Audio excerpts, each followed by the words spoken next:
Hey, what's going on, guys? Welcome to another episode of Turf Toe Show, presented by turftoeshow.com. You can find us on Twitter, Instagram, Facebook, YouTube, and some other podcast sites that just came at the top of my head. Pinecast. Yeah, Pinecast. There's another one. I've mentioned it before. There's probably a few. But we're not your number one spot, but we're trying to be your number one spot for all sports stuff. Yeah. So pretty much we talk about sports, funny stuff.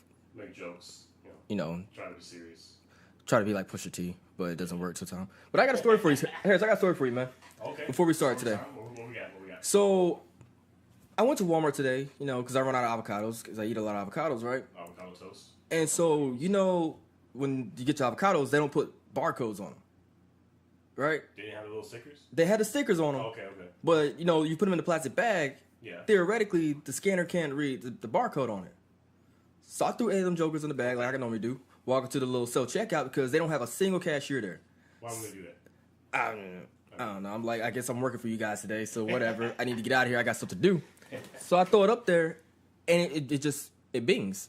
And big old avocado letters pop up on the screen. I was like, oh, maybe I was wrong. Maybe they stepped their game up. So I'm just like, do. I'm walking out, so I'm checking my receipt like big ballers do because, we're on a budget, balling on a budget. Right. I noticed I only paid 68 cents for 8 avocados. So should I feel bad that technically I stole 7 avocados? I mean, are you snitching on yourself right now? I don't know if it's snitching on myself because technically the scanner itself scanned it. Okay, but what I'm saying is Walmart going to watch this, and when they realize their inventory's off by 7 avocados, they're going to look on the internet and try to find someone bragging about the fact that they got away. Is it really bragging though? Because it's a moral quandary that I have right now because it's like I only paid 68 cents for 7 avocados. Because the reason I bring it up because I needed some light bulbs yesterday, right? And so I went and bought the 4-pack. Right. Only paid for one. No, I got home. There was only 2 in the 4-pack. So I was shorted 2 light bulbs. And I had already threw away the receipt, so I'm like, I guess I can't go return this box. Hold up, brother. Who the hell's going to Walmart and stealing light bulbs out the box? Bruh, first of all, how do you hide that without it breaking? Like, where are you putting that on your body that it's gonna be exactly, dude, and not crack? I was so mad about it that I couldn't get too upset. Like I was just sitting there looking at the box, like, you know what? It is what it is. My girl was tripping out. She's like, just take it back. I'm like, how am I gonna take this back? Like, where's the other 2 light bulbs? And they're gonna be like, you walked out of here with just 2 light bulbs? You didn't check the box? Yeah. It didn't dawn on me to check a box to make sure there was 4 light bulbs in there, but I know now every time I go in there. Check the box. It is Walmart, shitty shit happens at Walmart. So I bring all that up to say fantasy football season is coming up. And the one thing you need to check is the injury wires and the waiver wires and everything, because if you don't check it, you will get shortchanged. You will. You want to know who you're missing out on? You want to know who's out there? You got to work that waiver wire. And it's getting the free agency is getting crazy right now. I got the news blog up right now. Nothing really is going on. I mean, New York Jets free safety Rontez Mills is going to be out for 3-4 months. Arizona Cardinals tight end Jermaine Gresham, Achilles heel. Wide receiver for Jacksonville, DJ Chark. I think is how you say Shark. I don't know. I guess he's going to be what's the word I'm looking for? Pretty prevalent in their offense this year because they lost Allen Robinson. So they got to replace him. I mean, they still have some kind of decent up-and-coming guys from last year that they started to use throughout the season. Trying to blank on all the names right now. I mean, because it's the Jaguars. I mean, the only thing we really cared about them was the defense. The defense, yeah, and Leonard Fournette. Yeah. Blake Bortles. That's the thing that's surprising. Like, Blake Bortles did so good last year and still doesn't get respect. Well, we've talked about this. So it was that run game and the defense that helped him to be as good as he was. But that's the thing, though. I mean, he a guy like that you would figure would still screw up like Brian Hoyer. Like, he'd just still be garbage. But he actually didn't do too bad until like the last 3 minutes when the coach decided to tell him to take a knee. Javion Clowney, he's going to be full strength for camp. But he can never stay healthy. Nobody in the Houston Texans defense can stay healthy. No, they'll start healthy. No, they'll make it through preseason and mini camps healthy. It's just when the season starts is when everything goes. What's the over-under on J.J. Watt? I'll say 6 games. I'll take that bet. Does Deshaun Watson make it the whole season? I think so. I think he'll make, because I think a lot of these teams have fixed their practice fields now. so where their players won't blow their ACLs there. Because I mean, Case Keenum made it through the whole Viking season without blowing his ACL in the practice field. So True. I think it's ridiculous that anyone is blowing their ACL from a non-contact injury on an NFL practice field to begin with. And I'm wondering if it's doing to, because the only way I can think you can blow an ACL that way is if you're not stretching properly. Right.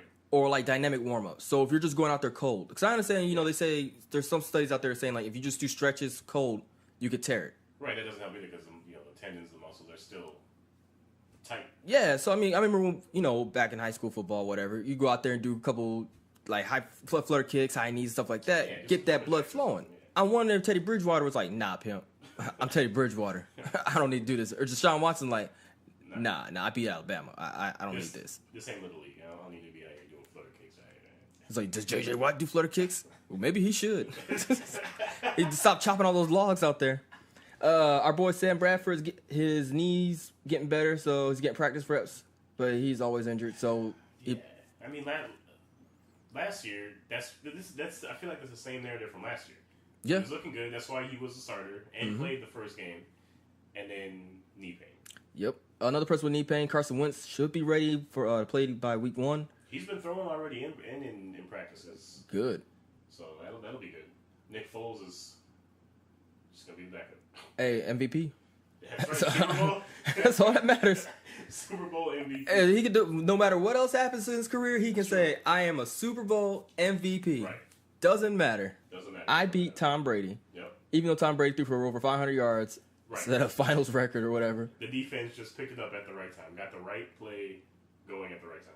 Good God. A couple other things that popped up. Dalvin Cook's part of team drills for Minnesota Vikings, which is pretty good for fantasy owners. Actually, just to back up real quick, Tom Brady still hasn't showed up for OTAs. I thought he did. I thought, because that was a big thing with ESPN. They were talking to Belichick, because him and Gronk showed up. I know yesterday Gronk showed up. I don't think Brady had shown up as of yet. I guess. I mean, he could pay for it. I mean, he doesn't. I mean, it's not mandatory anyway. Oh, yeah. I mean, it doesn't matter. It's just something to drum up news always not here at these voluntary practices that everyone feels like they should be at. Yeah, when you're like 43 years old, 42, whatever how old that man is, the less wear and tear you put on his body, I think better. Yeah, I mean, he's like you out there eating avocados for every meal. Yeah, just being pliable. He's like, I meld the molecules in my body, and I just lay on the ground and whatever. Terrell Pryor, he's hurt. Yeah, does that really matter? I mean, if you're in a big league, like a 14-team league, okay, then that could be... Dude, I would never play in a 14-team league, and that was just shitty. It's brutal, right? It is brutal. You really have to dive into it. I mean, get the guy that may get you 3 or 4 points in that week. Yeah. Because he may get a pass or something like that, and that's what's gonna possibly put you ahead. That's why I like 12-team leagues, because 10, everybody has superstars. Right. There's literally nobody else. Like, it's just straight up A-listers. 12 is like, all right, you got a couple of those like second rounders. I mean, like B-listers in there, maybe a C-lister. But like you said, 14. I saw one guy who was in a 20-team league, and I'm like, how? like, okay, I understand there's 32 teams, and it's like. So you have one guy maybe one guy that's going to score all your points. Exactly. And then you hope that the rest of the team may get 5 or 6. You talking about legit strategies though? Like, oh, yeah. That is some deep waiver wire, like injury list. Yeah. Like, those are the guys that wake up at 5 o'clock in the morning and just wait for news to come through, and it's just running projections and projections over and over again. Right. Oh yeah, so right here, New England Patriots QB Tom Brady reported for minicamp Tuesday, June 5th, according to sources. Oh, did he? Yeah. And that's pretty much it. I mean, J.J. Wilcox, he signed with the Jets. He backed out of the deal with the Niners, but nobody really cares about the Jets. Ryan Tannehill, he's starting to move again, so that might be something to look at. So Jay Cutler's not going to be the quarterback? No, dude, screw Jay Cutler. Von Miller missed OTAs on Monday. Von Miller, Demaryius Thomas, and Emmanuel Sanders, none of them showed up. I mean, they don't really need to. They're good. Again, it's voluntary. It's just how the NFL is. Oh, why aren't you here? They make up a story. How dare you not be here? Right. And pretty much all the rookies signed their rookie contracts. So that's pretty much all the football news that's been going on lately. I mean, Eagles got disinvited to the White House. I mean, I don't really know how that's really a story because it's like. I mean, you know it is. You know it's a story. Yeah. I mean, just in everything that's happening, you know, along the lines of the anthem, the protests, and all that stuff. You know, that's a story. It's just not. It's not going to die. Something is going to keep bringing that to the forefront as far as the NFL. It's like, how dare he disinvite? I'm like, dude, like you have the choice to go or not. I mean, that's the thing. Most of the guys weren't going to go, which is why they were disinvited. That's what I think. It's like you've already voiced your displeasure about the press or whatever. Right. So we all know y'all don't rock with it. And the thing that's funny to me is that this is the one team where they didn't have really anybody kneeling. No, they didn't. They just. I think Malcolm Jenkins was the only one, and I think he just did the fist thing, and that was it. I think I think he stopped that once the NFL was like, "Yo, pimp, here's all this money for like your causes and stuff." Yeah, I can't really think of anybody besides Jenkins that was really doing anything on that team. So I don't know. But, I mean, that's their choice whether they want to go or not. Then again, like I heard LeBron say, like, "Would you expect anything different?" And he's right. Yeah, he's right. Yeah. So let me see. I guess we can go into basketball. You brought up so before we get to the NBA, I wanted to shout out Diana Taurasi for the I keep forgetting the team, the Phoenix Mercury. Okay. First woman in WNBA history to hit 8,000 career points. Okay. So she's like on the Mount Rushmore of like the WNBA. That's like, WNBA? Dude, I watched a couple of her games. 30 a game, bro. Floyd over here is getting real deep in WNBA now. Right. I'm telling you. I mean, I had a bad game last night, but also, you know how we've been talking about like the NBA rookies and stuff like that? Yes, sir. These WNBA rookies, man, bruh. Asia Wilson, she ranks 4th in points per game, 21, and 7th in rebounds per game, 7.7. Kels Hoops, she leads the WNBA in 3 points made. And Kay Nurse for New York, they rank top 20 in scoring.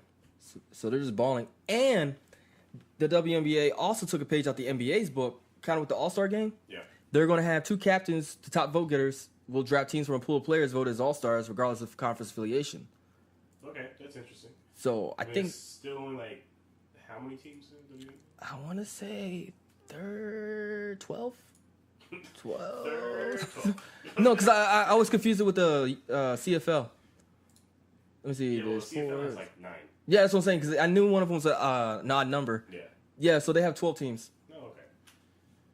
Which, I mean, the thing is with the WNBA, man, is they're getting better at promoting it. Right. It's still kind of towards the ground level. Yeah, and I was watching, like, just... Because, I also pay attention to the G League. Mm-hmm. And so I kind of, like, look at all the little minor leagues and stuff. Yeah. And they got ballers out there with the WNBA. It's just that they're not putting enough... Honestly, my personal opinion, I don't think the NBA itself... Because, they own the WNBA. They're not putting enough money behind it. Yeah. Because I understand they want to spend money to make money. Mm-hmm. But in this day and age, I think this is the perfect time to really promote it. Because they have this campaign going on called Watch Me Work, where they're, promoting, like, Maya Moore, Candace Parker, Skylar Diggins-Smith. Yeah. But these ladies that got drafted, dude, if they promote them the right way, they can make some guap, man, and start filling these stadiums up. Well, I mean, this will be the time really to promote it. I mean, it's the NBA Finals, you have everybody watching that. I mean, yeah, you can just put all the games out there, put all the info about it out there, keep running ads every commercial break. It's your brand. Yeah. See, the one thing I don't like though is because I was trying to watch some games. Mm-hmm. Majority of their games are on the WNBA League Pass. Oh, so there's no NBA games on regular TV really anyway, besides this random Sunday games on ABC. That's what I'm saying. So my thing is, it's like, okay, excuse me, they play games on the NBA TV. Mm-hmm. I don't understand why they can't cut a deal with ESPN, because I understand it's baseball season, but it's still baseball season where it's games that nobody's really watching, unless you're a diehard fan of a certain team. Right. Football season still doesn't kick back off, so there's nothing they can really cover there. I actually think that'd be a good spot for them if they get on ESPN, because I mean, how many times do they rerun Sports Center? Exactly. And rerun, PTI, like all their main shows. They just get reran. I mean, you can take a little time, put a WNBA game on there. Yeah, I mean, because they on average it's usually 2 to 3 games a day. Yeah. And then sometimes it's just one game a day. So it's not like you're having a whole slate of games like when the NBA season is going on. Right. You got 10 games going. No, I can understand just putting one game on. Mm-hmm. They don't play during peak times. majority of these games are played like 11 o'clock in the afternoon. Now you don't think that is also detrimental to them? It is, because you're 11 o'clock in the afternoon on a Tuesday. Yeah. Most people are at work. Right. So, but then again, during this time, they were also competing with the NBA, NBA Finals. So when their season started, the NBA Finals is just kicking off. So I'm not sure if they push it back to like the later games once the finals are over. Yeah. But I also thought it was kind of strange because the Big Three, which is just a league of a bunch of old guys running around trying to relive their glory days, got a whole season on FS1. Yeah. But they're playing every Friday night, prime time on FS1. Yeah. So if that can get prime time, I don't see why the WNBA can't. I mean, they show CFL games on TV, for Christ's sakes. Like, I guess it's all about marketing, man. They gotta talk to the right guys. The NBA has to, I guess, push it more. Talk to the right people in these networks to get their games on TV and available for people to watch. Because it's gotten to a point. Because I'm looking at, let's say, tomorrow. You got, okay, so my bad. So they do show it on ESPN2. So they're showing the Seattle Storm and Los Angeles Sparks on ESPN2. But the other two games, Minnesota Lynx, Washington Mystics, which is crazy, is on League Pass. Now, the Minnesota Lynx, they're the defending champs. The Washington Mystics are the number 2 team in the WNBA right now. So you think that would be a high-profile game? Yeah, definitely. But I think they're playing the Los Angeles Sparks on national TV because everybody knows LA. They know that market. They know Candace Parker and stuff like that. Right. But then, I mean, it's just to a point where if you actually push it, I think more people like on June 8th, there's no games that are actually on TV that's not on the League Pass. So you'd have to have a League Pass. You have to be paying to watch it. Yeah. So, but the League Pass itself is only $16.99. Access all games for the 2018 regular season and playoffs, but it's also subject to blackouts, which is crazy to me. How you gonna have a blackout if they're not actually shown on TV? Right. Like, how are you blacking this stuff out? Exactly. Like, how does that work? So I don't know. I might pick it up. $17, not too bad. I mean, one thing, just I guess kind of a sidebar. One thing I think that has been, maybe it's not because all the major leagues are still making tons of money, but I mean I remember when I was a kid, you could just turn on regular basic TV, and they'd have baseball on, or they'd have basketball on, or they have football still just comes on regular TV for the most part. Mm-hmm. But all these other leagues, NBA, MLB. You can't just turn on regular TV and watch a game. No, you can't. I think that's in a way been detrimental to them, and I think it could be detrimental to the WNBA in this sense because it's not just on and widely available for people to watch. Now that you say that makes sense because like I remember growing up too, mainly only watching football because we only had regular cable. I mean, exactly. We didn't have what was always on TNT or TBS or whatever. We didn't have it because you had to pay extra for that stuff. It was cable. It was on cable. So, yeah, that makes sense. So they can actually get it on. But that's the thing, like, a lot of these, I think Disney owns, ABC, ESPN, all this other stuff. Yeah, Disney is the parent company for all those companies. So they need to work out a deal because, like, they only show the playoffs on ABC. Yeah. Majority of the time. And it's like. The playoffs and then, Christmas Day games. And then they started having, Sunday day games for the NBA. So do you think Do you think that's because of the actual amount of games they play? Because like with football, it's like 16 games? Yeah, well, taking it back to what I remember, like the Nuggets, they used to they had a local affiliate in Denver that they would show the game on. Yeah, and it was on basic TV, and they would show every home game on this network. See, I know New York does that. They have the Madison Square Garden network. Yeah. And they show all the Knicks games, but I don't know, because I've been in New York in a while, but I don't know if you have to pay extra to have access to that, or if that's built into, like, the basic cable packages in New York. Yeah, no, I'm talking about wasn't even on basic cable. No, that's what I mean, like, the straight up, like, if you put an antenna on there, exactly. That's why I'm wondering if they have that. And I mean, that's how it used to be. And then they started getting more of those TV deals and contracts and stuff like that, and, like, basically, like you said, the Madison Garden Network or whatever, we had the Altitude Network, which is what started broadcasting Nuggets games and things like that, which was on cable. So it kind of became, if you didn't have cable, it sucks, you can't watch the game. Yeah. Well, all I know, just to wrap up the whole WNBA thing, the Connecticut Sun are 5-1 right now. They lost last night, which kind of screwed me over, but whatever. And the Indiana Fever haven't won a game yet, so I don't know. They had a team, Las Vegas Aces, which were in San Antonio, but they moved out there and they're 1-5. They got a rookie running their team. Personally, I'm gonna go see the Dallas Wings in like 2 weeks because I'm gonna be in that area. Okay. So when we come back, because I think we'll be off for 3-4 weeks, because you got to go out of town for work stuff, and I'll be out of town. Out of town for work stuff. You're gonna be out of town. And you're gonna be what, 4 weeks or just 2? 4. 4. So yeah. So when we get back, I can give y'all kind of a first-hand experience to going to a WNBA game. Okay, that should be interesting. So going to the actual NBA, everybody's pretty much running ragged about the whole J.R. Smith thing. Technically, I still don't blame him. I mean, how can you not? There was a whole huge long sequence of events that happened prior to that. Yeah. But J.R. Smith's is the biggest, most glaring mistake out of all of it. I honestly think that's one that people are going to remember.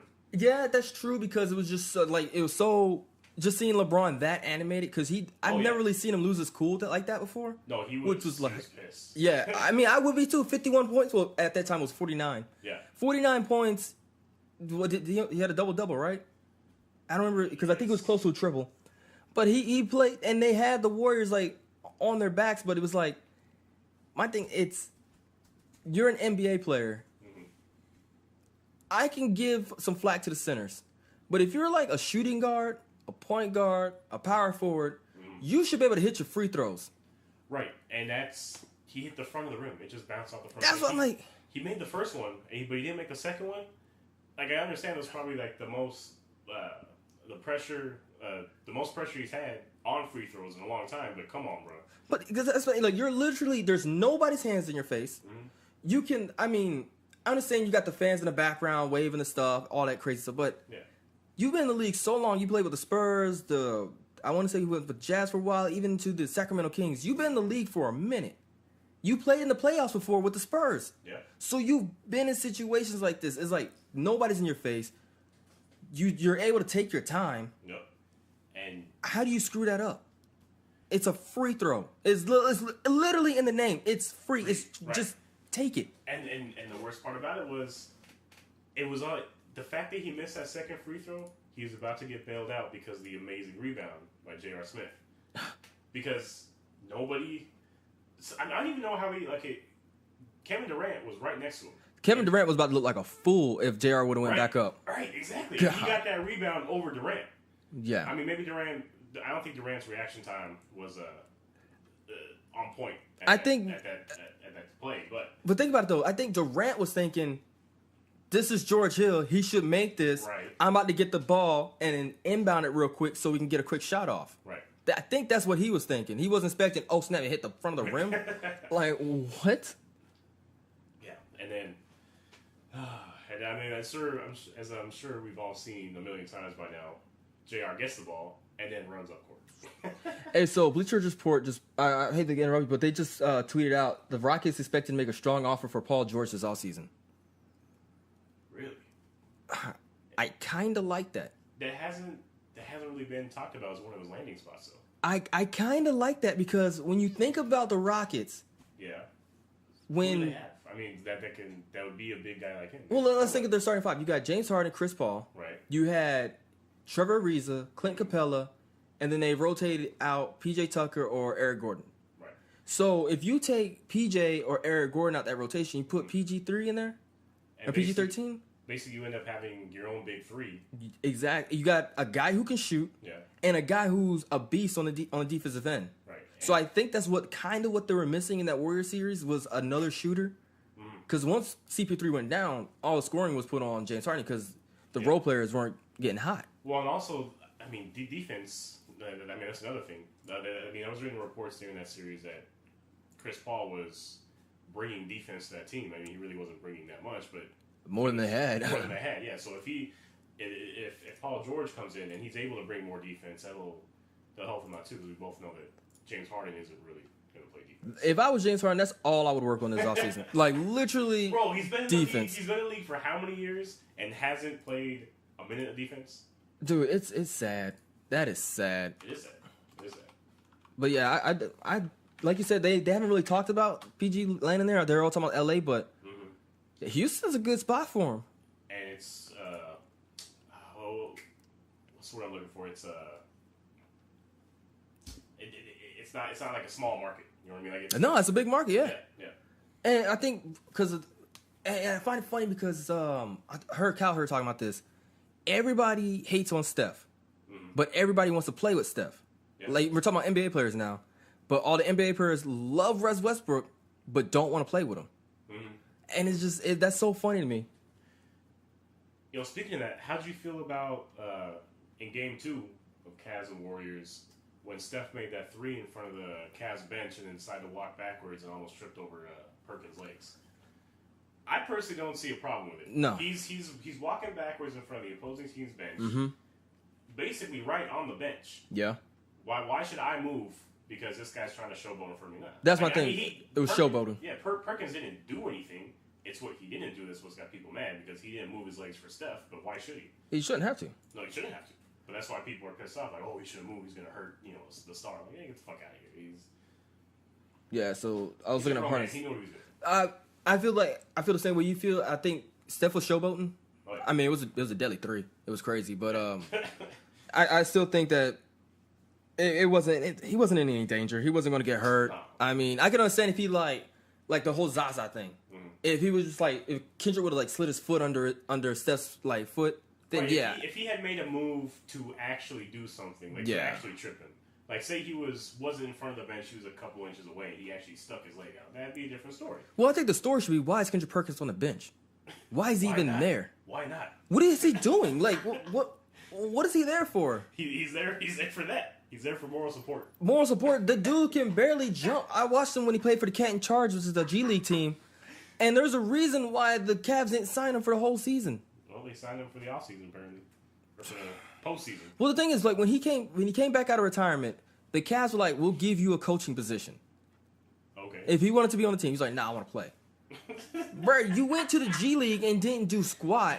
And then you got called up to the, quote unquote, called up to the league. Right. And still haven't done anything. You literally haven't entered the game. You don't even, do they even have a jersey for you? Hey, he's been in the game. He held down the team against Drake, and now he's held down the team against Steph Curry. Even though it's not really helping. Oh, yeah. We're going to see if it helps him tonight. It's not, unfortunately. Dude, Vegas got a Warriors at 4.5 odds right now. 4.5 favorites. I mean, that's. But it's in Cleveland. I don't see. I don't know, man. I don't. It's gonna be tough. I mean, because remember on the last episode, if you listened to the last episode, I was saying that for the Cavs to have any chance in any of these games, the other four, the rest of the starting lineup needed to score at least more than 12 points. Yeah. And first game, Kevin Love scored 21. Second game, he was 21 and 10, right? Yeah, second game 22 and 10. 22-10, okay. And then Tristan Thompson with 11, George Hill with 15, and LeBron with 29. And that's it. That's all the players with double-digit scores. Now, they still lost 103 to 122. From what I hear, they're talking about starting Rodney Hood instead of JR because JR hasn't given him squat. The first game he had 10 points. 10 points ain't gonna cut it though. It's not, but it's 10 points. I mean, that's literally 2.5 points. Well, no, it ain't 2.5 points. 2.25 points a quarter. Mm-hmm. So it's like, dude, what are you doing? He's getting rebounds. Okay. What was George? What would you say George Hill's stats were? Second game 15, 2 and 3. Okay, that's about normal for him. Yeah. And what about Korver? Because I know Korver's been shooting like garbage. 1 point. That's the person they need to get hot. They need to get him hot. They do. I agree. If he's not out, he's their 3-point. He's their 3-point shooter. Yeah. And if he's not hitting threes, obviously there's nothing. And Tristan hasn't been giving me anything either, right? I think he gave him 11 points or something like that. Second game he had 11 points. First game he had 2. And he's getting, because the thing is the Cavs should dominate them on the glass because the only rebounder they have since Iguodala's not in the game right now is Draymond because Durant's not going to go in there and try to get a rebound. Well, Draymond had the most minutes of anybody in game 2 and only had 5 points. He played 39 minutes with 8 rebounds, 7 assists, and 5 points. So he damn near had he could have messed around and got a triple-double if he really wanted to. He could have. But the thing is, I think he was taking some crazy three-pointers that should have never been taken. Yeah. Missed all of them. I mean, they were getting into that mode where they put it up, So I'm looking at the plus-minus because that's something I really enjoy. Uh-huh. So Draymond Green's plus-minus while he's on the floor is plus 19. So even though he only had 5 points in 39 minutes, his plus-minus is 19. Let's look at the Cavaliers. Okay. The closest one for the Cavaliers is Tristan Thompson at -1. That's not even Oh, my bad. I'm sorry. Jose Calderon +2. I didn't know he got in the game. Game 2, he had 3 minutes. Yeah. 4 points. Hey, he had 4 points in 3 minutes.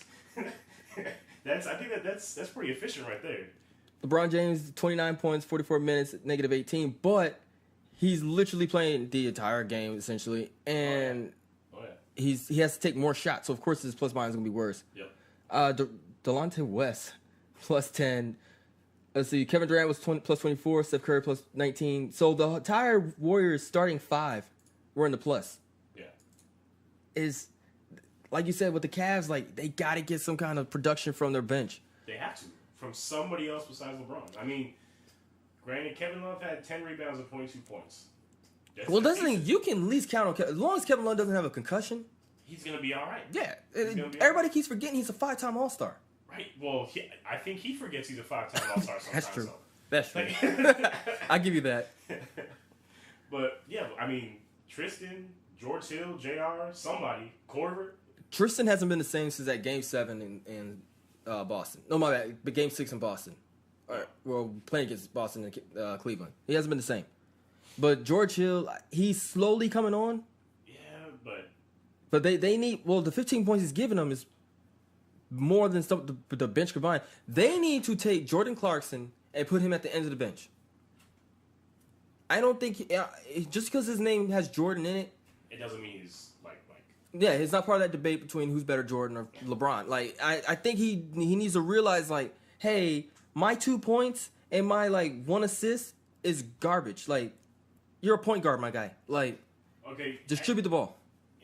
Interesting thought or question. So remember halfway through the season when the Cavs basically traded away their entire team, yeah, except for JR and a couple other guys. Who do you think? Trying to remember who was on that team before the trade. Who do you think would be better suited for this playoff and postseason run at this point? You're going to be shocked by this name I'm about to throw out. Okay. Iman Shumpert. Iman Shumpert. Okay. The reason why is because he played on that team. Right. He knows. He was there for a while, though, right? He's played in the finals with LeBron. Yeah, he showed up when he got there the same time JR got there. Okay. So he's not much of a shooter, but defensively, I think they can use him.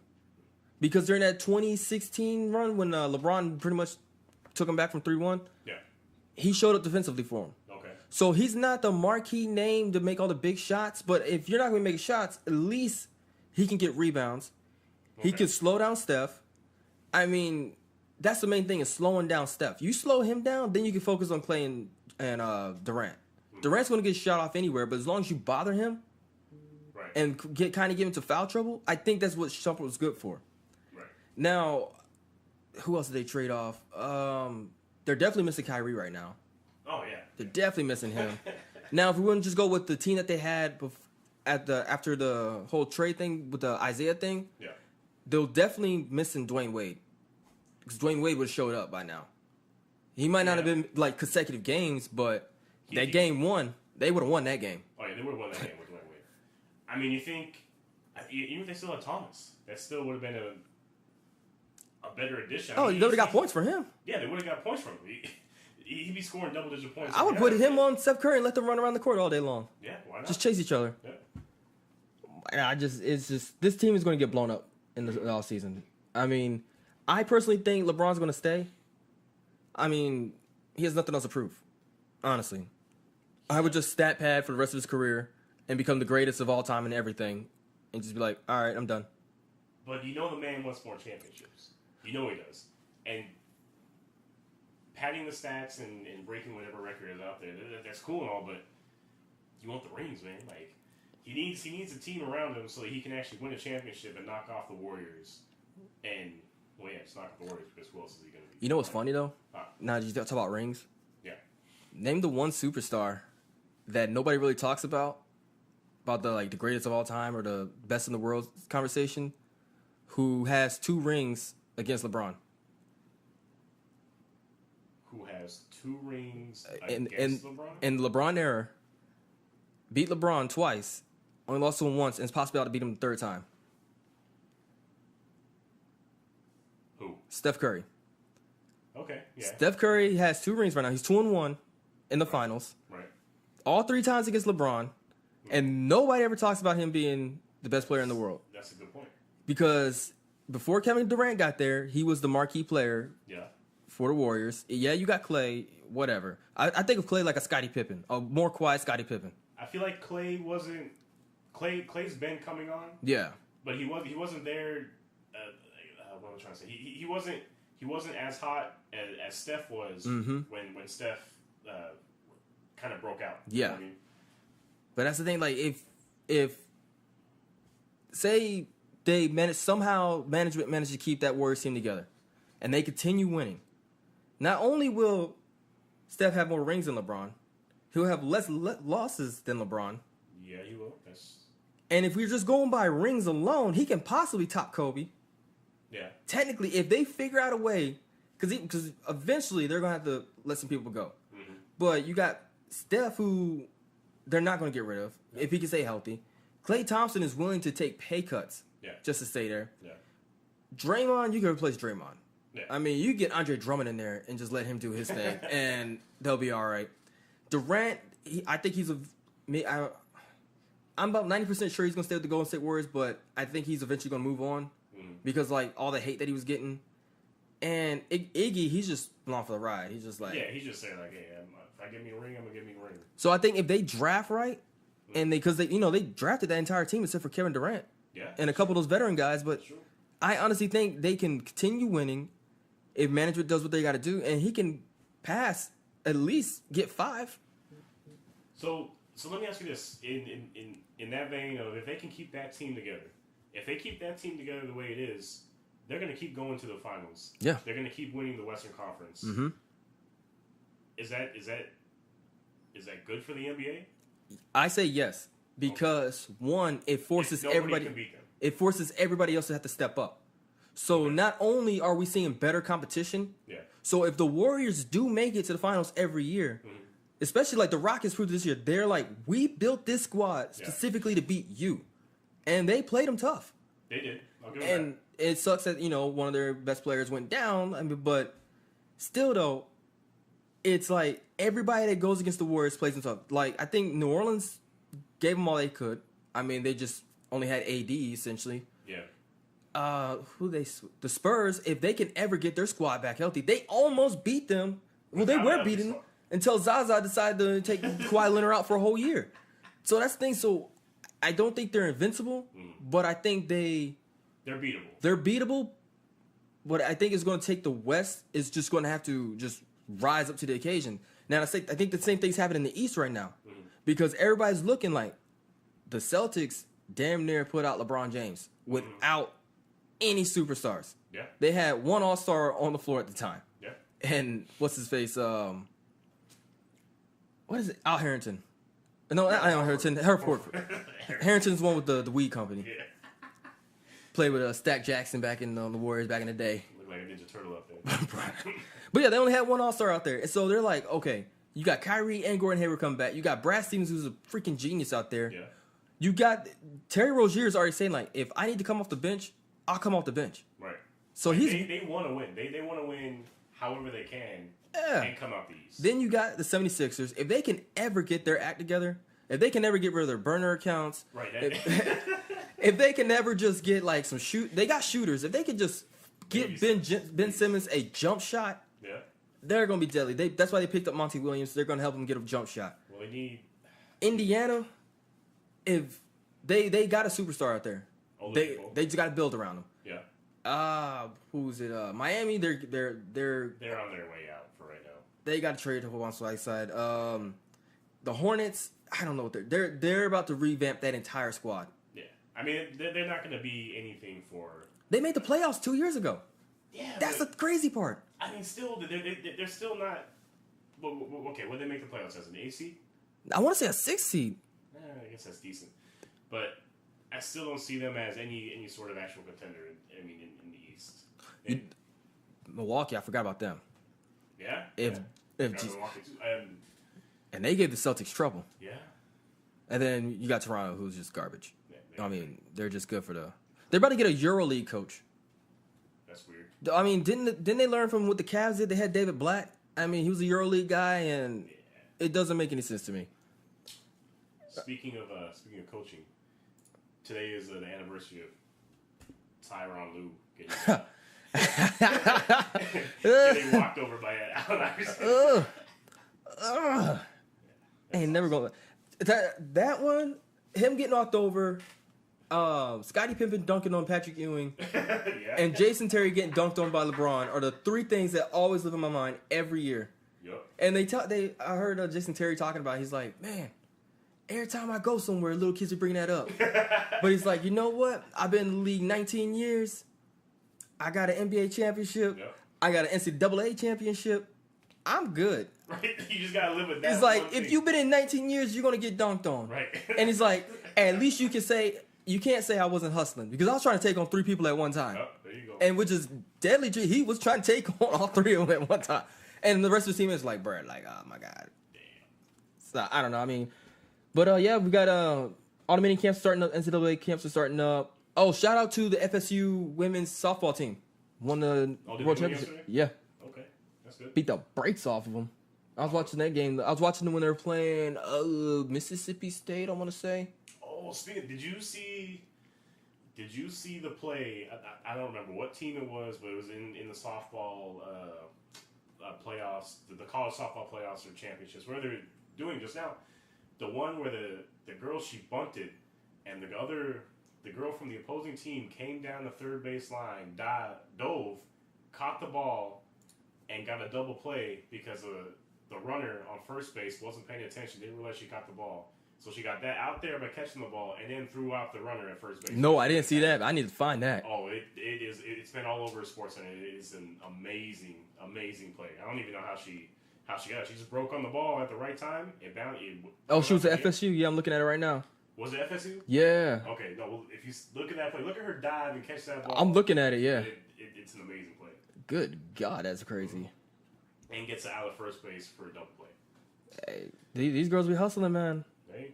And like, I was just randomly flipping through channels one day, and I saw them playing. I was like, because I was watching them throw the ball, and I'm like, it still hasn't clicked in my head how they do that. Yeah. I don't understand how they sling the ball like that so fast. So I'm over there just trying to figure that out, but I'm just watching like, yo, this game is really interesting. And I don't watch baseball. Like, I refuse to sit there and watch baseball. Baseball is fucking awesome. But for some reason, the softball was a little bit more exciting because it just to me, it felt faster, like faster pace. I mean, we all know why you were watching softball. It's fine. Hey, man. It's cool. I'm an old man, bro. It is what it is. But no, we'll go ahead and wrap that up. You know, yeah. Little NBA talk, little everything. So, you know, you can follow us on all the little social media websites, which right above Harris's head over there. Up here. Yeah, somewhere around there. And that's about it. Yeah. Yeah. Guess we'll be signing off for a little bit. Yeah, I think we'll be back next week, but after that, we'll be gone for about a month-ish, unless I figure something out. Yeah, so stay tuned. You know, take a little break. We'll be here for your sports needs. And when we get back, we definitely have some NFL stuff going on because we'll probably start talking about our fantasy stuff when I try to convince everybody to pick up Marcus Mariota. But until next time. He got Malcolm Butler out there switching the receiver. All right, guys. We out.